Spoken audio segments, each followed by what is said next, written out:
Hi everyone, Russell here again. So today I'll show you how I installed the factory OEM side skid plates with an aftermarket 1/2-inch SUPERATV skid plate. Okay, there's a couple reasons why I went this way. So previously I had rock sliders or tree kickers or Nerf bars, whatever you want to call them, and they provide a great deal of protection. A couple of things I didn't like is when stepping outside of the vehicle, my legs always hit the bars, the tree kickers, and then got the back of my pants muddy. The other thing I didn't like is anytime I scraped it against something, I peeled the paint off and then it started to rust. So with this, I'll show you how I made it to work with the SUPERATV skid plate. And I'm very happy with this. So my skid plate is 1/2 inch thick, and the side skid plates are 1/4 inch thick, and I'm pretty happy with how they turned out. So this piece here had already been ripped loose several times. Here in the front where they connect was torn apart, and the only thing here is just kind of a mud catch up here in the front. So this is the side skid plate, and that's my SUPERATV 1/2 inch skid plate up there on the front. So first off, the reason this is so dirty is it's 26 degrees outside right now and it's snowing, so I can't wash it. But we're going to start with removing all of these bolts here. 1, 2, 3, 4, 5 for the passenger door, and then we have for the back section 1, 2, and then there's 2 8mm push rivets that I'm not going to reinstall. I'll use bolts there. So that's step 1.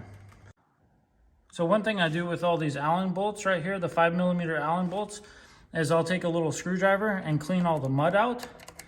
So when I put the Allen wrench in there, I can get all the way in, and you're just less likely to strip that out because these will strip pretty easy. And then I've had to basically just drill them out, which is a pain. So that's one thing I do to make it a little bit easier. So in the package, there'll be 2 longer ones and 2 shorter ones. The 2 longer ones are for the front, and the 2 shorter ones are for the rear, so below the rear passenger doors. There'll be a little arrow right there, and that goes to the front. And for the rear one, it doesn't matter. You can flip it around. You can't really put that one on wrong.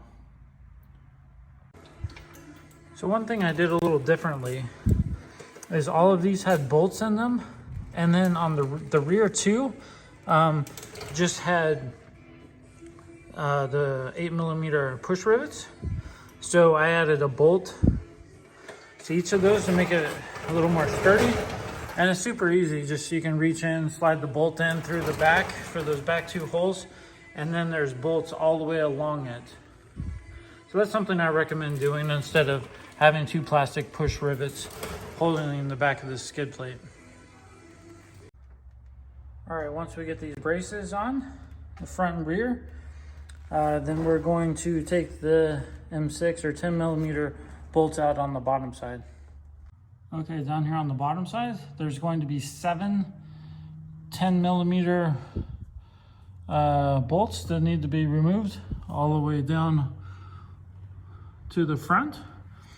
And then the side skid plate is just going to come over to the bottom side of the aftermarket skid plate, and then these stay in place and I'm going to go over the top of them. So the first step in attaching the side skid plate is to loosely install each of those M6 bolts. And then once you have those loosely installed here on the top side, then we're going to go underneath and put the bolts in on the bottom side, and then come back up to this side, to the top side, and tighten those down. All right, so here we are on the bottom side of the side skid plate. And what I'm doing is just kind of pushing that up, looking at where the pre-existing hole is, threaded hole. And then I'm taking a 1-inch hole saw and drilling that out much bigger. And then I am using some of the washers from the factory skid plate, because like the SUPERATV skid plate came with new washers that are countersunk that are black. So I'm just reusing the factory ones, and then I'm starting in the middle and working my way out. So I'll do like middle, one on the side, one on this side, working my way out to prevent any type of wrinkles in the side skid plate. All right, that's what it looks like after. I used the hole saw for that. All right, for this center section right here, there is a bolt on the bottom from the aftermarket skid plate. We're going to take that out, use our hole saw, put a hole right here, and then put this one back in. All right, so after we have all of these drilled out, I believe there's 7 drilled out with the 1-inch hole saw, then we're going to tighten all those up. And they are pretty flush, so they shouldn't drag much. So once all of those are completely tightened down, I just tighten them down with a ratchet so I didn't over tighten them and strip out the existing threads in the frame. Then we're going to come up here and tighten down all of these bolts on the outside. And then basically you're finished, and I'm very happy. Like if I'm sliding along a rock, it's not really going to hook on this. Like I said, much cheaper, much lighter. Very, very happy with the end result.